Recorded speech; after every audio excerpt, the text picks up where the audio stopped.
Now we'll be moving to cost minimization. This is going to be the bulk of our chapter.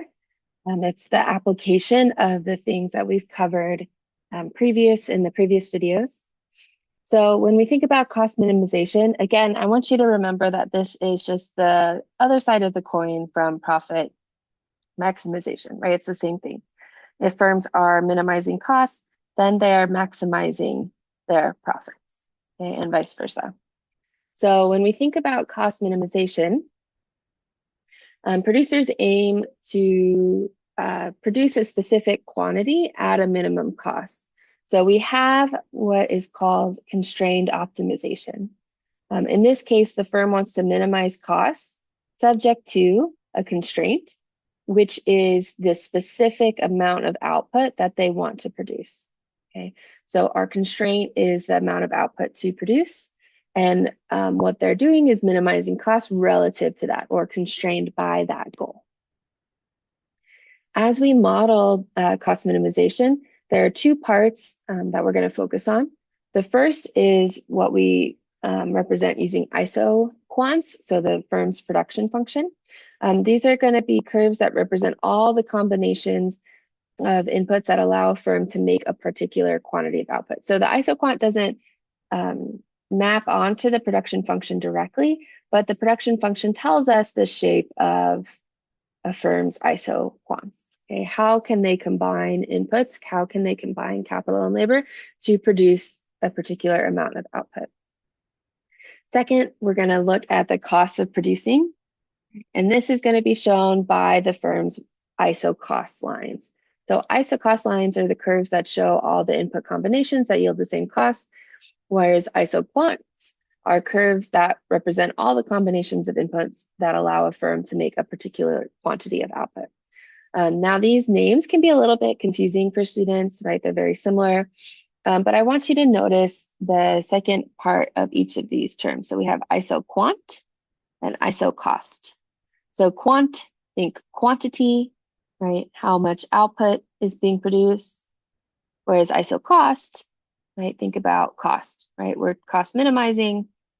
And so ISO cost curves will represent the cost of a certain input combination, whereas ISO quants will represent the output produced by a certain input combination. So let's look at these graphically, starting with ISO quants. ISO quants, again, they're showing all the different combinations of inputs that give us a particular level of output. So you can see them mapped here. Let's focus on this middle one where we have 2 units of output being produced, right? Maybe these are cars, right? It's the number of cars being produced. We can have 2 cars being produced when we use 4 machines and 1 person, as when we use 4 people and 1 machine, right? Or 2 of each. Any of these 3 combinations all give us 2 cars, right? When we think about what point on the ISO quant curve we're going to be, we need to think about what's called the marginal rate of technical substitution. All right, so marginal rate of technical substitution is the slope of our ISO quant curve. Okay, this is important, so I'm going to repeat that. The marginal rate of technical substitution is the slope of an ISO quant curve. It tells us how many inputs need to be substituted to produce a fixed level of output. So if I reduce my capital used by 1, right, maybe I go from 4 units used to 3, the marginal rate of technical substitution tells me how many units of labor I need to hire in order to keep my production constant at 2 cars. Okay, so another way to say this, the marginal rate of technical substitution is the rate at which the firm can trade input X for input Y while keeping output constant. We can derive the marginal rate of technical substitution graphically from an understanding of output. So we know that the change in output is going to depend on how productive labor is and how the amount of labor changes. Adding to that, how productive capital is times how much the change in capital is. So that's going to impact how we change labor and how productive it is, plus how we change capital and how productive it is going to affect how output changes, okay? So if we're moving along, oops, sorry about that. If we're moving along a single isoquant, we know that the change in output is going to be 0, right? If I'm at point A and I'm using 4 units of capital and only 1 unit of labor, and I'm moving to point B where I'm using 1 unit of capital and 4 units of labor, okay, that change in output is going to be 0, right? We're always looking at how can we keep producing 2 cars, right, by changing these inputs that we've used.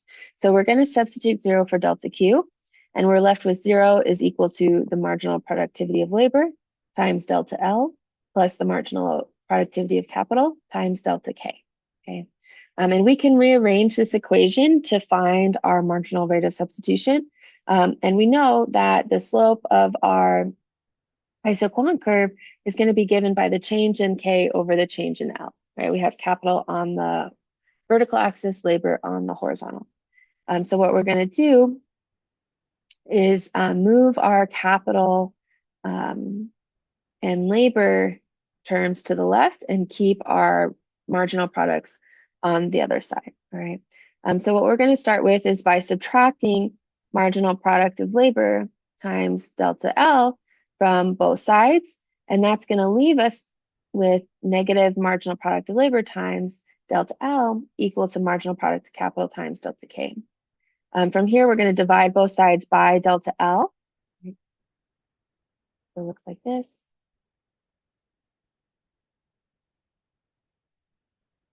And that gets us to our next step, where we have the negative marginal product of labor equal to the marginal product of capital times delta K over delta L. And lastly, we just need to divide each side by the marginal product of capital. And that gives us our marginal rate of technical substitution. So we'll have negative delta K over delta L equal to the marginal product of labor over the marginal product of capital. And you might notice that I've placed the negative here on the delta K over delta L rather than keeping it on the marginal product of labor. It doesn't matter where you leave it, right? We can get this the previous negative back to where it was by just multiplying both sides by -1. And that gives us positive delta K over positive delta L equal to negative marginal product of labor over the marginal product of capital. It's just easier if we keep the negative on the delta K, delta L side, because that's more intuitive with how we're thinking about the changes here. Oh, excuse me, the changes shown on our graph. So we're reducing the amount of capital used and increasing the amount of labor. And we want to see how that shapes out productivity-wise, right? Okay, so let's keep going on marginal rate of technical substitution so we can get to an example. So again, here is our equation for the marginal rate of technical substitution that we've solved for. We have the ratios of productivity of our inputs, so marginal product of labor over marginal product of capital equal to negative delta K over delta L, right? And that's negative again because our isoquants are downward sloping. We're going to decrease 1 unit. We're going to decrease 1 input and increase the use of the other in order to keep output constant. Okay. The marginal rate of technical substitution here is showing us the relative marginal products of each unit, right? We have that ratio comparing the two. And again, it's showing us the rate at which we must hold 1 input constant while we change, or how we must change 1 input while we reduce the other or increase the other in order to hold quantity constant. Okay, so let's look at an example here. I'm going to swap over to our notebook. All right, so we can see how this example shakes out. So we're working again with the marginal rate of technical substitution, which we've defined as the marginal product of labor over the marginal product of capital equal to the negative change in capital over the change in labor. Okay. So let's give ourselves a specific production function to work with. We're going to model our previous business of Fry Supply, and we're going to say that they have a production function of output equal to 2 times capital to the 1/2 power times labor to the 1/2 power, right? And we want to find the general form of the marginal rate of technical substitution for this production function. So we need to find the marginal product of labor and the marginal product of capital and then place them into that fraction. So let's start with our marginal product of capital. That tells us how output changes as labor only changes. So we treat capital as a constant here. So K is constant. We're going to take our exponent on labor and multiply it by the constant that's modifying labor, right? We're using that power rule. So we'll have 1/2 times 2 times K to the 1/2 power times L to the 1/2 power minus 1, right? We subtract 1 from that exponent. Simplifying, we get that the marginal product of labor is equal to capital to the 1/2 power, right? That 1/2 and 2 cancel out, times labor to the negative 1/2 power. And we're going to leave it like that for now. Next, we're going to do the marginal product of capital. So that's how output changes when only capital changes. So now labor is our constant and capital is our variable. So we're going to use our power rule and we're going to multiply our exponent by the constants modifying capital. So we'll have 1/2 times 2 times L to the 1/2 power, all multiplied by K. And we're going to subtract 1 from the exponent on K. So we get capital to the 1/2 minus 1 power. Simplifying, right, the 1/2 and 2 cancel out. So we get labor to the positive 1/2 times capital to the negative 1/2 power.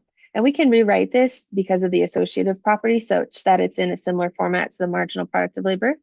So we can rewrite this as marginal product of capital is capital to the negative 1/2 power times labor to the positive 1/2. All right, so there are our marginal products. And now we can go back to our marginal rate of technical substitution and find that. So we're going to place the marginal product of labor in the numerator and the marginal product of capital in the denominator. So our marginal rate of technical substitution for Fry Supply is equal to the marginal product of labor over the marginal product of capital. We found that the marginal product of labor was capital to the 1/2 power times labor to the negative 1/2 power. And we found that the marginal product of capital was capital to the negative 1/2 power times labor to the positive 1/2 power. All right. Note here that we have a K in the numerator and the denominator, as well as an L in the numerator and in the denominator. So we have 2 bases, both in the numerator and denominator, which means that we can subtract the exponent on capital of our variable in the numerator, in the denominator from that in the numerator, and the same for labor. So we can rewrite this as capital to the 1/2 power minus negative 1/2 times labor to the negative 1/2 power minus 1/2. All right. That's going to get us capital to the 1 power times labor to the negative 1. So we can rewrite our marginal rate of substitution as capital over labor, right? Because that negative, right, means that L is in the denominator. Okay, so there's our general form of the marginal rate of technical substitution for Fry Supply. Now let's evaluate a specific point on the isoquant for Fry Supply. So let's say that Fry Supply, we'll call this point A, has 9 units of capital and 3 units of labor, right? In this case, the marginal rate of technical substitution is going to be 9 over 3, which is equal to 3, right? So what this tells us is that 1 unit of labor, our labor's in our denominator, can be substituted for 3 units of capital and maintain the same level of current output. So let's go ahead and graph this. So this is for Fry Supply. Oops. We have capital on the vertical axis, labor on the horizontal. We're going to draw our isoquant curve. And here we have at point A, our firm using 9 units of capital and 3 units of labor. All right. Next, let's say that instead at point B, Fry Supply is using 6 units of capital and 4 units of labor. Now, the marginal rate of technical substitution for Fry Supply is 6/4. So we can divide each of these by 2, and we get 3/2, which is 1.5. But this tells us that for every 2 units of labor, we can replace 3 units of capital, or vice versa, 3 units of capital can be replaced for 2 units of labor. Right. So if we represent this graphically here, we have 6 units of capital used at point B and 4 units of labor used at point B. Okay. Let's go and do another example. So point C, we're going to say that capital equals 3 units, labor equals 6. Now, when we find our marginal rate of technical substitution, we have 3/6, right? 3 goes into 6 twice and itself once. So we can reduce that to 1/3. So here we have now that 1 unit of capital is just as productive as 3 units of labor, right? So here we have 3 units of capital and 6 units of labor being used. We can see point C. So let's talk about why we have these changes, okay? So if we consider point C, we have much more much more labor than we have capital, right?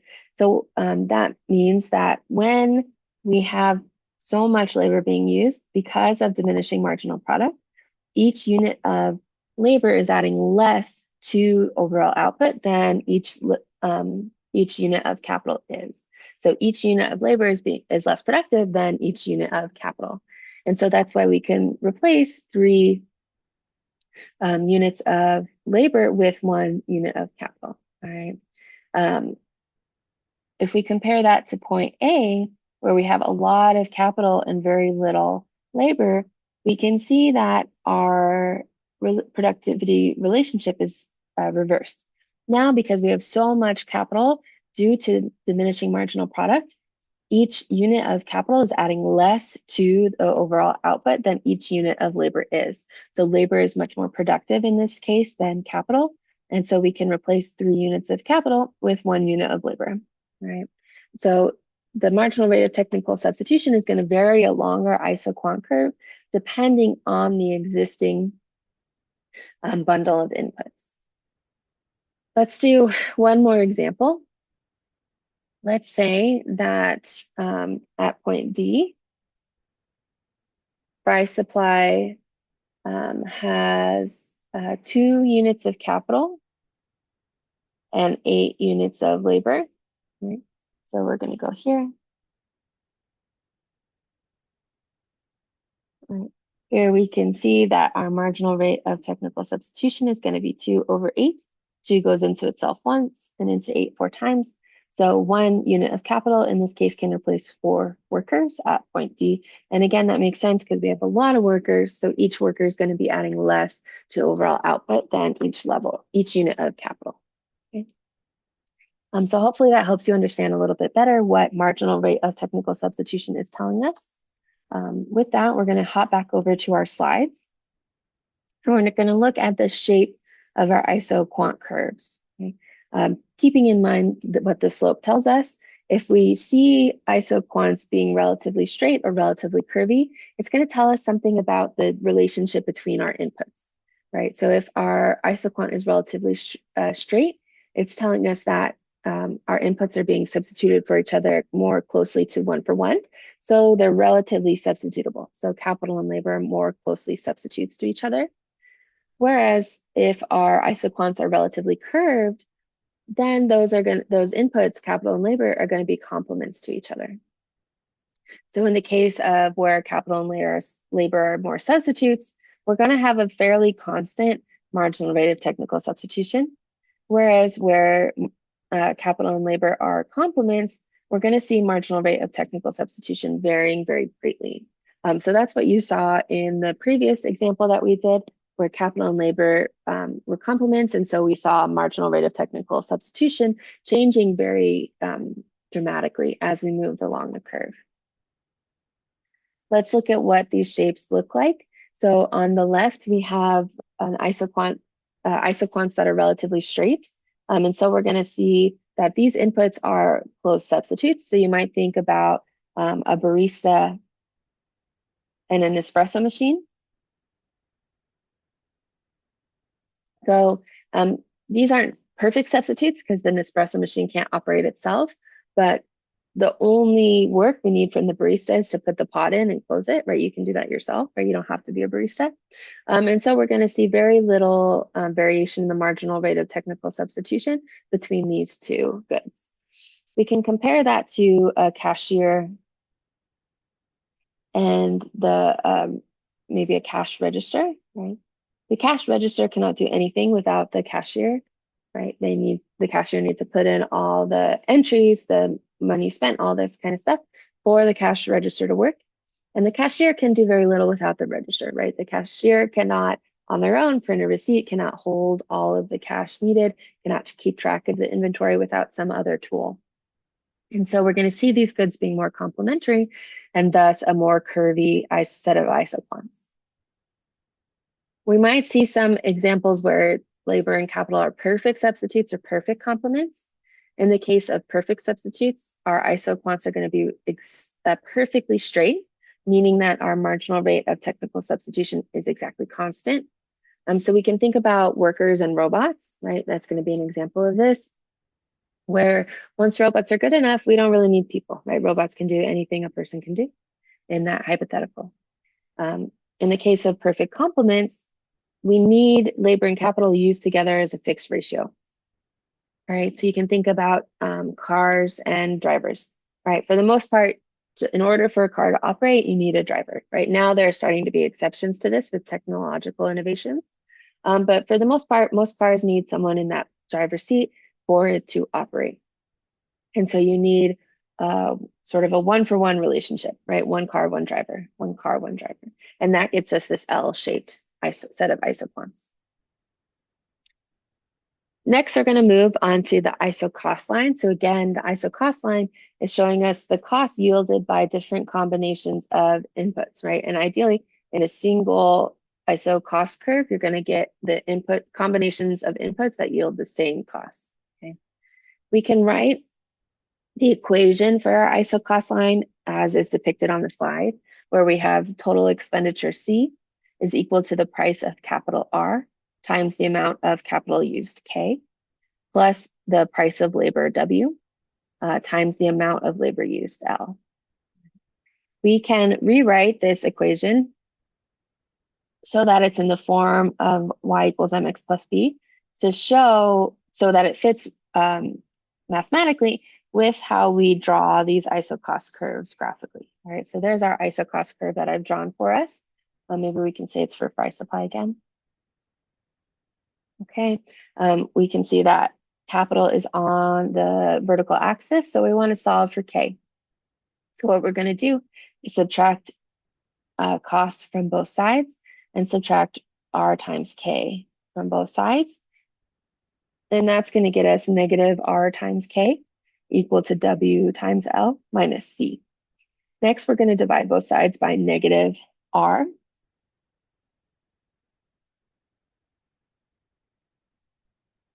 Okay, so that leaves us with K, positive K on the left-hand side. And we'll have negative W over R times L plus C over R, right? Note that because C is negative, a negative times a negative gets us that positive. All right, so here we're left with then our ISO cost equation in y equals mx plus b form, all right? So K is our y, right? It shows us the intercept. And C over R is our b. It shows us the amount of, so sorry, K is not our intercept. It is our variable on the vertical axis. C over R is our intercept. Right? It's the amount of capital that can be bought if all of the expenditures go to buying capital. And then negative W over R is the slope of our ISO cost curve. Okay. And this is really important, right? So you want to remember W over R, negative W over R, is going to give us the slope of the ISO cost curve. Okay. This is the relative price of capital and labor, right? We're comparing the price of labor to the price of capital here. Right, so moving forward. So here I've laid this all out for you. So again, wage over rental price is our slope of our line. That relative price is showing the opportunity cost of using each input. So if we have a slope as is depicted in the image here, negative 10 over 2, which gives us negative 1/2, we can see that the opportunity cost of using one worker, right, when they cost $10, is 1/2 of a capital good since they cost 20. Whereas if we use one capital good and we pay 20 for that capital good, we could instead be hiring 2 workers. So the opportunity cost of one capital unit is 2 worker units or labor units. Again, C over R is the vertical intercept. If we spend all of our costs on on capital, how many capital units can we buy? And C over W is the horizontal intercept. It shows how many units of labor could be employed if all expenditure was spent on labor. Next, the ISO costs, much like the ISO quant lines, become larger in value as you move away from the origin. So the ISO cost curve closest to the origin is representing an expenditure of $50, whereas the one furthest from the origin is representing a total expenditure of $100. Okay, so for firms, their goal is to be on the ISO cost curve that's closest to the origin that they can, while still producing their desired amount. Okay. So putting our two curves together, this is what allows us to model that cost minimizing calculus. So the ISO quant curve is showing us how much output the firm is shooting for, and the ISO costs show us the minimum amount that can be spent to produce that level of output.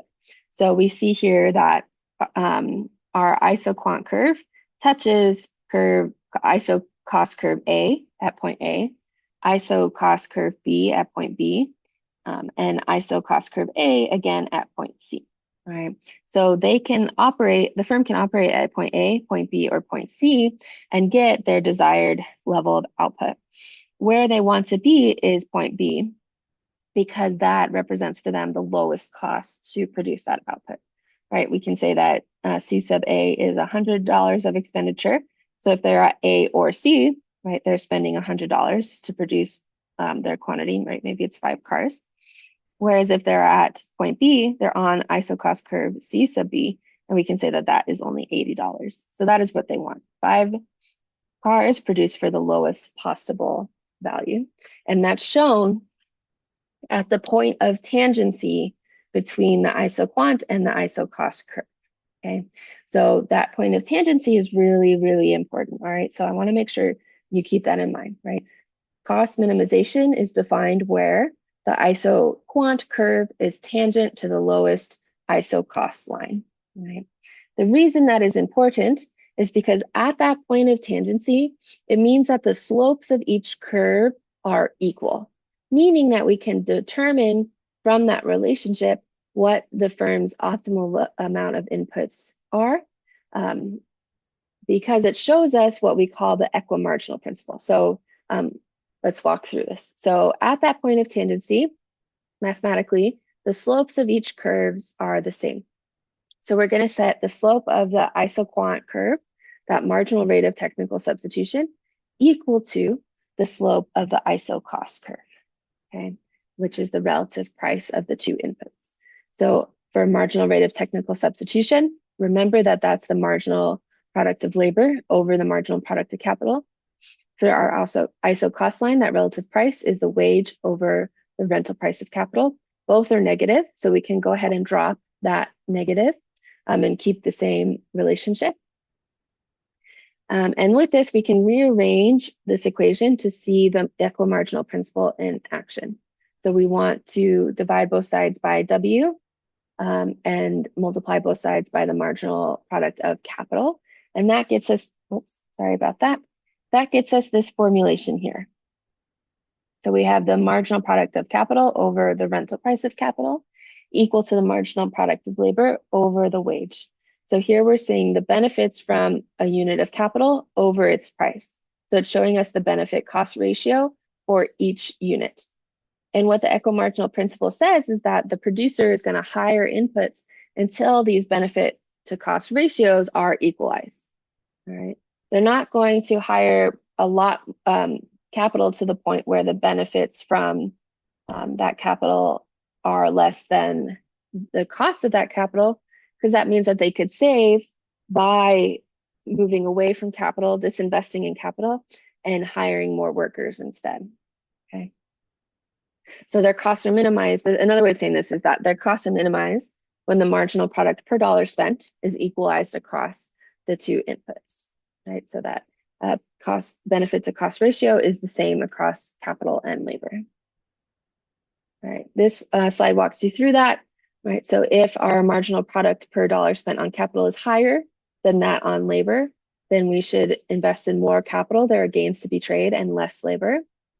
If the reverse is true, then there are gains to hiring more labor and less capital. And so the producer is going to invest. They're going to shift around what inputs they're using. Okay. We can see that here. So at point A, right, what we're going to see is that the costs to labor are going to outweigh excuse me, let me say that again. The marginal product per dollar spent on labor is going to exceed that that is being spent on capital. And so what the producer is going to do is reduce the number of workers they hire, increase the number of capital they use, and so reach this point B where they have the marginal product per dollar equalized across their two inputs. Okay. If we were at point C up at the top, in that case, they're going to be having a higher marginal product per dollar for capital goods than for labor. And so they're going to reduce the amount of capital they use and increase the amount of labor. All right. So for cost minimization, what we can do is do it for different levels of output for a firm. And that's going to give us the expansion path for the firm. So if we find each of their optimal points, using the point of tangency between the ISO quant and ISO cost curves, that gives us the path along which a firm will expand as they increase their output. From that, we can construct the firm's total cost curve. So we can say, okay, at an output of 10 engines, that's going to cost the firm $100, right? And so that gives us point X on our total cost curve. Similarly, we can say, okay, at a output of 20 engines, that's going to cost the company through the producer $180. So we get point Y. Same process for point Z. We connect those dots and we get the firm's total cost curve. So this relationship between the firm's expansion path and the total cost curve is what is going to connect for us chapter 6 and chapter 7, right? Producer behavior and producer costs. So what we're going to do next is look at an example of solving for this optimal point for a firm. And then we will finish up the lecture for producer behavior in 2 subsequent videos, I believe. And then I'll have one more video going over additional practice problems for cost minimization for this chapter. So I'll see you over there.